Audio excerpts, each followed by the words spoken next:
नमस्कार, मैं हूँ यश और आप देख रहे हैं श्रीराज न्यूज। छत्तीसगढ़ की राजधानी रायपुर और पूरे छत्तीसगढ़ में 20 नवंबर से जमीन की जो रजिस्ट्री है नई गाइडलाइन के हिसाब से 10 गुना तक बढ़ा दिया गया है जो रजिस्ट्री का रेट है। तो इस पर जो विपक्षी पार्टी है जैसे कि कांग्रेस है, इसके अलावा जो जमीन के कारोबारी हैं वो भी विरोध कर रहे हैं लगातार। और जो कई और ऐसे जो लोग हैं जो मुख्यमंत्री और कलेक्टर तक को ज्ञापन सौंपे हैं, लेकिन अभी तक कुछ इस पर राहत नहीं मिली है। और अभी मैं इस वक्त हूँ रजिस्ट्री कार्यालय रायपुर में, जहां पर आप देख सकते हैं कि जो पहले सुबह से शाम तक जहां पर भीड़ देखने को मिलता था, अभी पूरा सन्नाटा है। गिने चुने लोग ही आए हैं। जहां पर रजिस्ट्री कराने लोग बहुत भारी तादाद में आते थे, सुबह से शाम तक लाइन में लगे रहते थे। अभी सन्नाटा पसरा हुआ है। हम कुछ लोगों से बात करेंगे जो रजिस्ट्री कराने आए हैं या फिर जो जमीन के व्यापारी हैं या फिर जो वकील है, क्या कुछ इस जो नई गाइडलाइन है उस पर प्रतिक्रिया दे रहे हैं।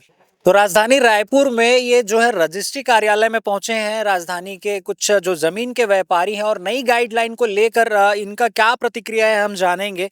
स्वागत है आपका। सरकार को कुछ राहत देनी चाहिए। अभी बहुत ज्यादा रेट बढ़ा दिए हैं, 700 से 800%। एक आम आदमी जमीन नहीं ले पाएगा। बाकी भी अब हाँ, इन्होंने जो बोला बिल्कुल सही बोला। आम आदमी के पकड़ से ज़मीन दूर हो गई है। जो गरीब बेचारे, मध्यम वर्ग के और ये सब जो आज आज यहाँ पे अपना आशियाना खोजते हैं, इन लोग को ये सब में बहुत तकलीफ होगी। जी, आप लोगों का कहना है कि 10 गुना तक रेट बढ़ा है। तो यदि आंकड़े पे यदि गणित में आप बताएंगे तो 1000 स्क्वायर फीट में पहले कितना लगता था और अब कितना लग रहा है। पहले जो 1000 फुट की यानी गरीब के लिए जो आशियाना होता था, उसमें अगर बाय चांस आपको 100 रुपये प्रति फुट की दर से लगता था, जो अब मेरे ख्याल से 500 से ऊपर हो गया है। जी, 500 रुपये प्रति फुट। ठीक है। तो अभी जो ये रजिस्ट्री कार्यालय में जो सन्नाटा पसरा हुआ है, इस पर क्या कुछ लगता है आपको, आने वाले समय में इस पर कुछ राहत मिलेगी आम जनता को। सरकार के पास सब हमारे एसोसिएशन वाले और ये सब जा रहे हैं। सरकार ने बोला है कि इसमें हम कुछ करेंगे। जो आप जो जमीन व्यापारी हैं वो विरोध कर रहे थे कुछ दिन पहले, तो उस जैसा हस्ताक्षर अभियान भी कराया गया था, उस पर क्या कुछ आप लोगों को रिस्पांस मिला है। सरकार से मीटिंगें चल रही है। सरकार बोली कि हम इसमें जल्द से जल्द कुछ ना कुछ फैसला लेंगे। लेकिन जो मंत्री जी हैं उनका कहना है कि ये सबके हित को देखते हुए ये जो नई गाइडलाइन है वो लाई गई है। तो इस पर क्या कुछ कहेंगे। नहीं, मंत्री जी ने आश्वासन दिया है इसमें कुछ करते हैं, करके कुछ ना कुछ राहत देंगे। रजिस्ट्री कार्यालय में हूँ इस वक्त और मेरे साथ है वकील साहब है। रजिस्ट्री कार्यालय में बहुत सारे लोगों से मिलते हैं, बहुत सारे लोगों की मदद करते हैं रजिस्ट्री में। अब नई गाइडलाइन पर उनका क्या कुछ कहना है, आइए जानते हैं जी। सर, नई गाइडलाइन तो जो है वो अव्यावहारिक है, सब लोगों का विरोध भी हो रहा है। इसके संबंध में जो मूल्यांकन किया गया है, जो मूल्यांकन की दर निर्धारित की गई है, वो वास्तविक बाजार मूल्य, मतलब वास्तविक बाजार मूल्य यानी आज हम संपत्ति को बेचने जाते हैं तो जो उसका रेट है आज बाजार में, उससे कहीं ज़्यादा अधिक है। और कई जगह कुछ कम भी हुए हैं। कई बार ऐसा हो गया कि वो थोड़ा मतलब असमानता अव्यावहारिक हो गई है, जिसके लिए बहुत सारे लोगों ने प्रोटेस्ट भी किया।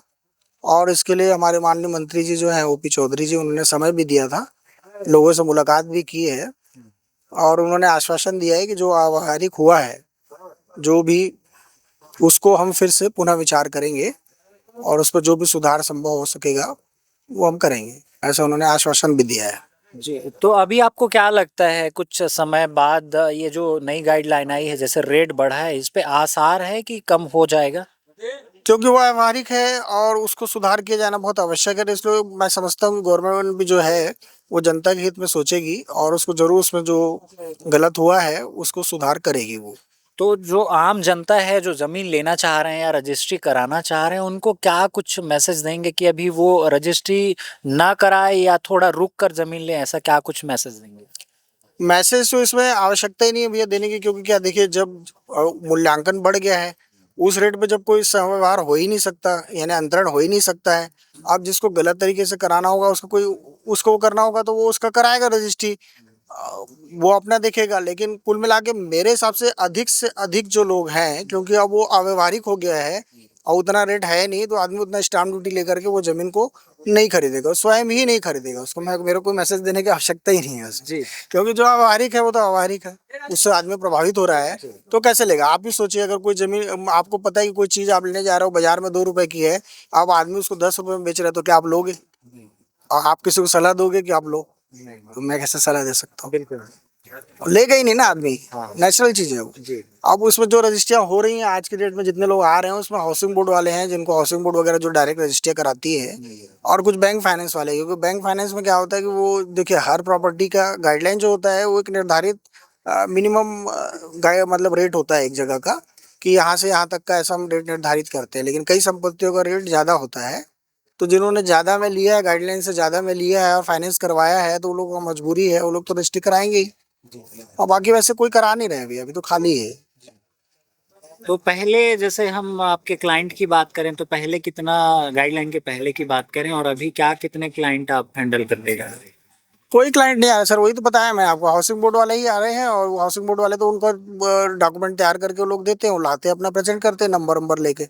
अब बाकी किसी को कोई हेल्प की आवश्यकता ही नहीं है। सिर्फ अभी जितने क्लाइंट आ रहे हैं वो सिर्फ ये जानकारी लेने आते हैं कि गाइडलाइन में अभी वर्तमान फलानी जगह का वकील साहब क्या रेट है। क्या रेट है? हाँ, बस इंक्वायरी कर रहे हैं। खाली इंक्वायरी कर रहे हैं और कुछ नहीं।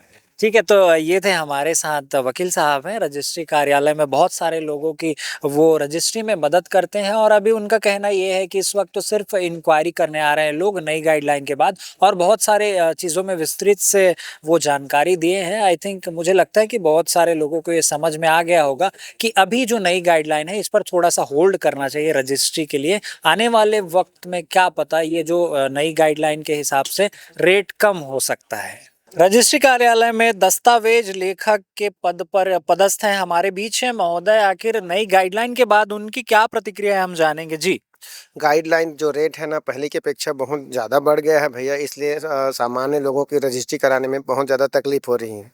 स्टाम्प ड्यूटी पहले कम लगता था, अभी बहुत ज़्यादा लग रहा है। इसलिए रजिस्ट्री ऑफिस सन्नाटा सा महसूस हो रहा है। जी, पहले के अपेक्षा जैसे अभी की बात करें तो गणित में हम जानेंगे तो 1000 स्क्वायर फीट में पहले कितना लगता था और अभी कितना लग रहा है? आदरणीय, पहले एक मोटा मोटी भाटा गांव में रेट 930 रुपये था। उसके हिसाब से 9,30,000 बाजार भाव हो रहा है। उसमें स्टाम्प ड्यूटी अगर मान लीजिए मोटा मोटी 60,000 रुपये लगता था जेंट्स के नाम से। जी ठीक है, जो अभी जाके 13,94,000 मार्केट वैल्यू हो गया है। अब उसमें 13,64,94,000 में 6.5% निकाली, मोटा मोटी 92,000 रुपये का स्टाम्प लग रहा है। लगभग 30-35,000 रुपये स्टाम्प में बढ़ जा रहा है, प्लस रसीद में बढ़ जा रहा है। जी, तो इसका विरोध कर रहे हैं लगातार, चाहे जमीन कारोबारी हो, विपक्षी के जो पार्टी के नेता हो, हस्ताक्षर अभियान भी चला रहे हैं बहुत सारे लोग। क्या लगता है आपको, आसार है इसके जो गाइडलाइन है उस पर रेट कम होने के?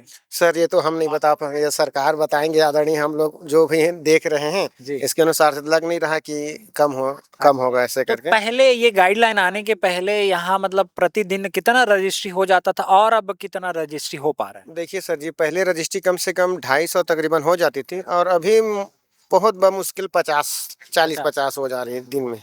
जी, तो आम जनता को क्या इसमें कुछ कहना चाहेंगे आप अपनी तरफ से? सर, हम अपनी तरफ से तो यही करेंगे, सरकार को रेट कम करना चाहिए ताकि आम जनता को लाभ मिल सके और रजिस्ट्रियाँ ज़्यादा हो। जी, तो ये थे हमारे साथ बातचीत किए हैं दस्तावेज लेखक हैं और उन्होंने अपनी प्रतिक्रिया दी है जो नई गाइडलाइन आई है उसके ऊपर। आखिर ये तो वक्त ही बताएगा कि इस पर क्या कुछ और करना है, चाहे कम हो चाहे ज़्यादा हो। अभी नई गाइडलाइन है वो तो लागू है, लेकिन बहुत सारी जो विरोध है वो अलग अलग संगठन, चाहे वो जमीन कारोबारी हो चाहे वो विपक्षी नेता हो, सभी कर रहे हैं। अभी के लिए फिलहाल इतना ही। कैमरा सहयोगी हरीश के साथ राजधानी रायपुर से मैं हूँ यश।